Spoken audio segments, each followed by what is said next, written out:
Si je devais me représenter, ce ne serait pas dans une alliance avec LFI, a fait valoir jeudi le communiste Fabien Roussel, qui a perdu son siège de député du Nord en juin, précisant que cette position n'engage que lui, dans un entretien aux Parisiens. Si j'avais pas fait cette alliance, j'aurais conservé mon poste, estime le numéro 1 du PCF, partie prenante du nouveau Front populaire, NFP, mis en place au lendemain de la dissolution avec le PS, LFI et LFI pour mener la bataille des législatives. Roussel pointe le combat identitaire mené par LFI. Cet accord NFP, il fait élire dès le premier tour, Sandrine Rousseau, à Paris, et battre Roussel.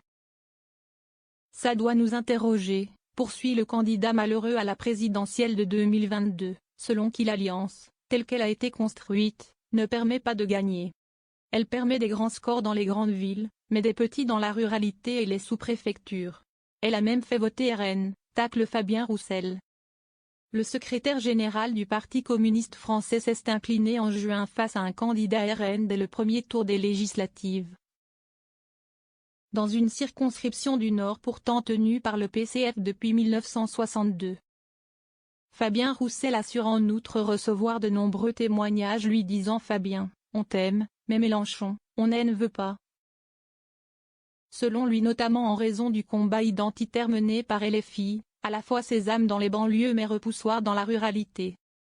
Je ne rejette pas en bloc l'union de la gauche, mais on doit bien la sous-peser car on peut la construire différemment, ajoute le leader communiste, qui dit se poser des questions quant à la sortie du principe de la candidature unique, aux législatives comme à la présidentielle.